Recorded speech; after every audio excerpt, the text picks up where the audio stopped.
Hey guys, this is Jesus Lovin Buddy. I'm making a video today called Disproving Atheism and Proving God Through Morality, and in parentheses, meter stick analogy. The purpose of this video is to demonstrate that there is objective morality as well as subjective morality that was put in place by the Judeo-Christian God, that we as human beings have broken this moral standard or law that he has given to us, and that we need to accept the payment that Jesus Christ offers us from when he died on the cross. And of course, these are my opinions, and feel free to disagree with me, do what you want, type yourself a little comment, make a video response, and I recommend you check out my notes.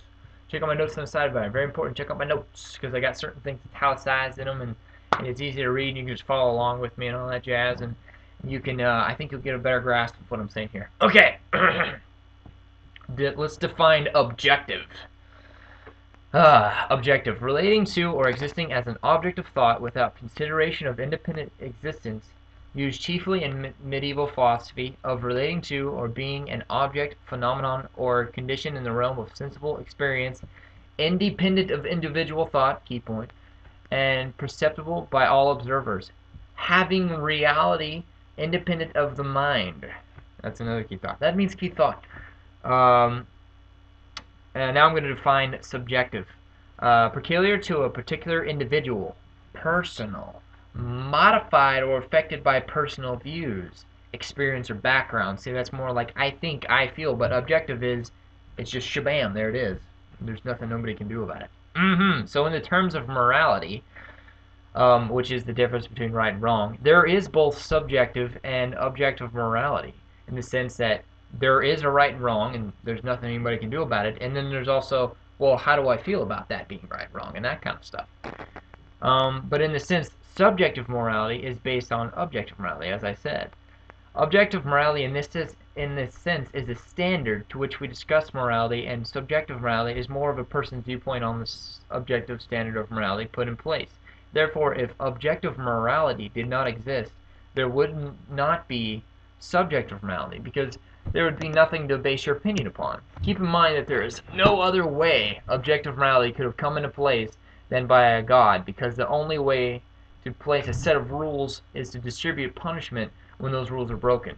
If there is no punishment for these objective rules, then there's no point to the rules to begin with. So we apologist Christians really dig this whole objective morality thing. Alright, now I'm going to talk about my meter stick analogy.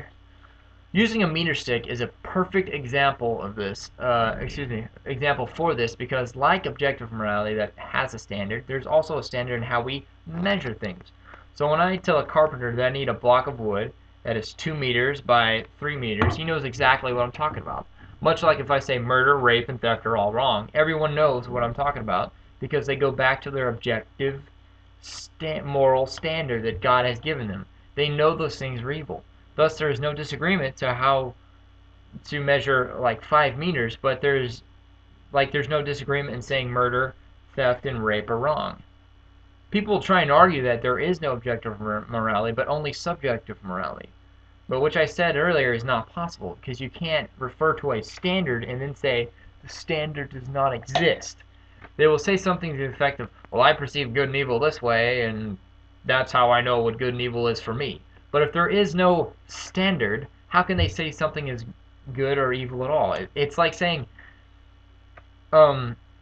this is 5 centimeters, referring to the objective standard, but it's only 5 centimeters for me, and everyone else somehow understands that too. They try to avoid admitting they have a moral standard by actually referring to the objective standard that God gave them. Like I said, before you can't have a subjective personal opinion about something if it doesn't exist. So if there is no objective morality, then rape, murder, and all that jazz are not right or wrong. It's free game. But obviously no one will agree with that, which aids to my argument. Next, people will argue that somehow a form of objective morality emerged through evolutionary process. That is still not objective morality, because you could still break a law and get away with it if no one found out. If that's true, then we should all try and break the law any and every chance we get, as long as we don't get caught. Again, objective morality is outside of us, meaning the law or government. It is managed and governed by God, not by man. That way it does not matter if any physical person sees. Some will try and refute this by saying that murder, theft, and rape are only perceived as evil because they are unbeneficial to society. But all they're really doing is trading the words good and evil for beneficial and unbeneficial, which changes nothing because they then have to explain where they got their standard of beneficial and unbeneficial. If there was no objective morality, then there would be nothing to base your opinion off of. Therefore, there would be no subjective morality either. Consequently, saying something is evil or unbeneficial would be as silly as saying something like, the color green is evil. I mean, there is no standard that says which colors are better than one another or that colors are evil in general. That's obviously something ridiculous to say. Others will give examples of people like Hitler, who are clearly flippant insane, as an example of subjective morality. But I argue that if there is no true morality, then we would not bother locking these people up. There would be nothing wrong with them. They would not be considered bad. They would be simply different. Again, saying someone is evil means there must be a standard to what is good and evil. In conclusion, since an objective standard could have come from a God, we have obviously broken that standard by way of sin, in which we have all stolen something regardless of its value, told a lie, committed many other sins against God. If we as human beings want to reconcile our relationship with God, we need His forgiveness because we have broken His law and have become immoral. So in this instance, on Judgment Day, He will say, I have all these things against you. You can either pay the fine yourself or you can accept the payment that Jesus Christ is offering. But on that day, it'll be too late. No judge is going to let you go until the payment is made, and neither will God. So you have to pay for your sins yourself, or you can let Jesus pay for them. It's your decision. So, guys, these are my arguments. Like I said, check out my notes and stuff. Hope you enjoyed it. Like I said in all my videos, I don't mean to offend people. I just think this is the most important thing in the universe. So I just want to show the love, and hope you enjoyed the video, guys. God bless.